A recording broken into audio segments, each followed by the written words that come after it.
जय माता दी। माँ भगवती आप सभी की समस्त मनोकामनाएं पूर्ण करें। आज सुने दुर्गा सप्तशती के चौथे अध्याय का पाठ।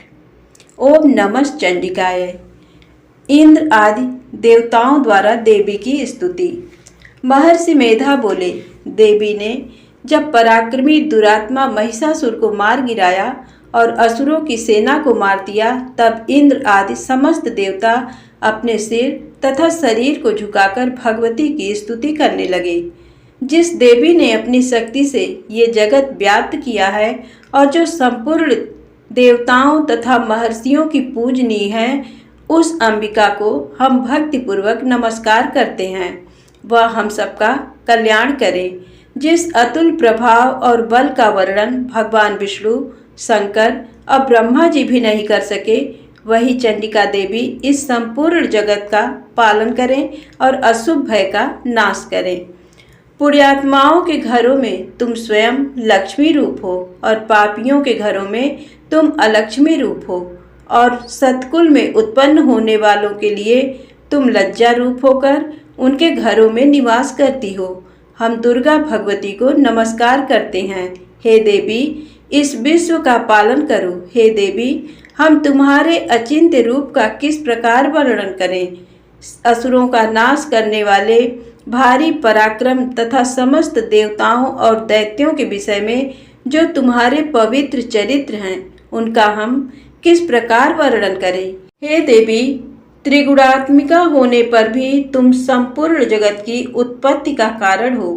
हे देवी, भगवान विष्णु, शंकर आदि किसी भी देवता ने तुम्हारा पार नहीं पाया। तुम सबकी आश्रय हो। ये संपूर्ण जगत तुम्हारा ही अंशरूप है, क्योंकि तुम सबकी आदिभूत प्रकृति हो। हे देवी, तुम्हारे जिस नाम के उच्चारण से संपूर्ण यज्ञों में सब देवता तृप्ति लाभ करते हैं, वह स्वाहा तुम ही हो। इसके अतिरिक्त तुम पितरों की तृप्ति का कारण हो, इसलिए सब आपको स्वधा कहते हैं। हे देवी, वह विद्या जो मोक्ष को देने वाली है, जो अचिंत्य महाज्ञान स्वरूपा है, तत्वों के सार को वश में करने वाले, संपूर्ण दोषों को दूर करने वाले, मोक्ष की इच्छा वाले मुनिजन जिसका अभ्यास करते हैं, वह तुम ही हो। तुम वाणी रूप हो और दोष रहित ऋग तथा यजुर्वेदों की एवं उद्गीत और सुंदर पदों के पाठ वाले सामवेद की आश्रय रूप हो। तुम भगवती हो। इस विश्व की उत्पत्ति एवं पालन के लिए तुम वार्ता के रूप में प्रकट हुई हो, और तुम संपूर्ण संसार की पीड़ा हरने वाली हो। हे देवी, जिससे सारे शास्त्रों को जाना जाता है, वह मेधा शक्ति तुम ही हो, और दुर्गम भवसागर से पार करने वाली नौका भी तुम ही हो। लक्ष्मी रूप से विष्णु भगवान के हृदय में निवास करने वाली और भगवान महादेव द्वारा सम्मानित गौरी देवी तुम ही हो। मंद मुस्कान वाले निर्मल पूर्ण चंद्र बिंब के समान और उत्तम सुवर्ण की मनोहर कांति से कमनी तुम्हारे मुख को देखकर भी महिषासुर क्रोध में भर गया। ये बड़े आश्चर्य की बात है। और हे देवी, तुम्हारा यही मुख जब क्रोध से भर गया तो उदय काल के चंद्रमा की भांति लाल हो गया और तनी हुई भौहों के कारण विकराल रूप हो गया। उसे देखकर भी महिषासुर के शीघ्र प्राण नहीं निकल गए। ये बड़े आश्चर्य की बात है। आपके कुपित मुख के दर्शन करके भला कौन जीवित रह सकता है। हे देवी, तुम हमारे कल्याण के लिए प्रसन्न हो, क्योंकि आपके प्रसन्न होने से इस जगत का अभ्युदय होता है, और जब आप क्रुद्ध हो जाती हैं तो कितने ही कुलों का सर्वनाश हो जाता है। ये हमने अभी अभी जाना है कि जब तुमने महिषासुर की बहुत बड़ी सेना को देखते देखते मार दिया है। हे देवी, सदा अभ्युदय प्रताप देने वाली तुम जिस पर प्रसन्न हो जाती हो, वही देश में सम्मानित होते हैं। उनके धन यश की वृद्धि होती है, उनका धर्म कभी शिथिल नहीं होता है, और उनके यहाँ अधिक पुत्र पुत्रियां और नौकर होते हैं। हे देवी, तुम्हारी कृपा से ही धर्मात्मा पुरुष प्रतिदिन श्रद्धा पूर्वक यज्ञ करता है और धर्मानुकूल आचरण करता है, और उसके प्रभाव से स्वर्ग लोक में जाता है, क्योंकि तुम तीनों लोकों में मनोवांछित फल देने वाली हो। हे माँ दुर्गे, तुम स्मरण करने पर संपूर्ण जीवों के भय नष्ट कर देती हो और स्थिर चित्त वालों के द्वारा चिंतन करने पर उन्हें और अत्यंत मंगल देती हो। हे दरिद्र दुख नाशिनी देवी, तुम्हारे सिवा दूसरा कौन है? तुम्हारा चित्त सदा दूसरों के उपकार में लगा रहता है। हे देवी, तुम शत्रुओं को इसलिए मारती हो कि उनके मारने से दूसरों को सुख मिलता है, वह चाहे नरक में जाने के लिए चिरकाल तक पाप करते रहे हों, किंतु तुम्हारे साथ युद्ध करके सीधे स्वर्ग को जाएं, इसीलिए तुम उनका वध करती हो। हे देवी, क्या तुम दृष्टिपात मात्र से समस्त असुरों को भस्म नहीं कर सकती? अवश्य ही कर सकती हो, किंतु तुम्हारा शत्रुओं को शस्त्रों के द्वारा मारना इसलिए है कि शस्त्रों के द्वारा मरकर वे स्वर्ग को जावें। इस तरह से हे देवी, उन शत्रुओं के प्रति भी तुम्हारा विचार उत्तम है। हे देवी, तुम्हारे उग्र खड्ग की चमक से और त्रिशूल की नोक की कांत की किरणों से असुरों की आंखें फूट नहीं गईं। उसका कारण ये था कि वे किरणों से शोभायमान तुम्हारे चंद्रमा के समान आनंद प्रदान करने वाले सुंदर मुख को देख रहे थे।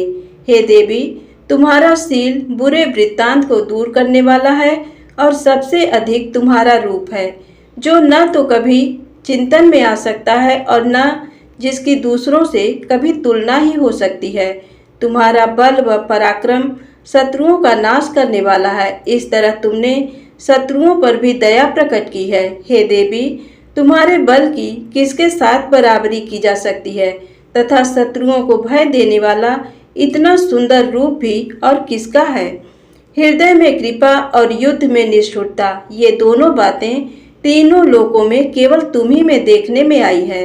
हे माता, युद्ध भूमि में शत्रुओं को मारकर तुमने उन्हें स्वर्ग लोक में पहुंचाया है।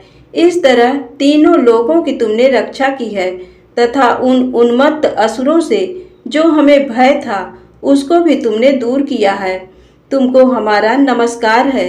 हे देवी, तुम शूल तथा खड्ग से हमारी रक्षा करो तथा घंटे की ध्वनि और धनुष की टंकार से भी हमारी रक्षा करो। हे चंडिके, आप अपने शूल को घुमाकर पूर्व, पश्चिम, उत्तर तथा दक्षिण दिशा में हमारी रक्षा करो। तीनों लोकों में जो तुम्हारे सौम्य रूप हैं तथा घोर रूप हैं, उनसे हमारी रक्षा करो तथा इस पृथ्वी की रक्षा करो।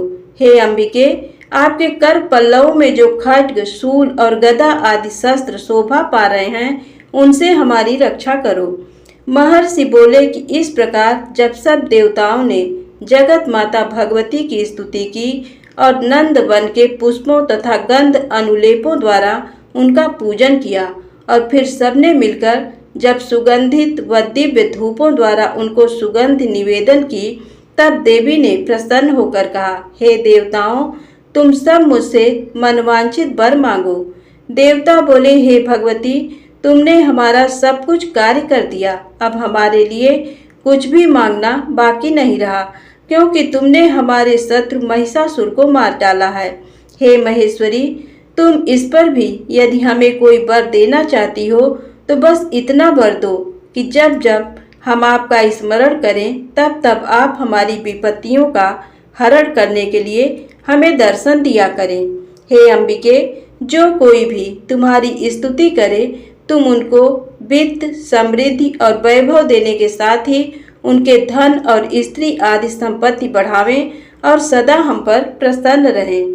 महर्षि बोले, हे राजन, देवताओं ने जब जगत के लिए तथा अपने लिए इस प्रकार प्रश्न किया तो बस तथास्तु कहकर देवी अंतर्धान हो गई। हे भूप, जिस प्रकार तीनों लोगों का हित चाहने वाली ये भगवती देवताओं के शरीर से उत्पन्न हुई थी, वह सारा वृत्तांत मैंने तुझसे कह दिया है और इसके पश्चात दुष्ट असुरों तथा शुंभ निशुंभ का वध करने और सब लोगों की रक्षा करने के लिए जिस प्रकार गौरी देवी के शरीर से उत्पन्न हुई थी, वह सारा वृत्तांत मैं यथावत वर्णन करता हूँ। जय माता दी। कथा समाप्त होती है। यदि आपको कथा अच्छी लगी हो तो कृपया लाइक अवश्य करें और चैनल को सब्सक्राइब भी करें।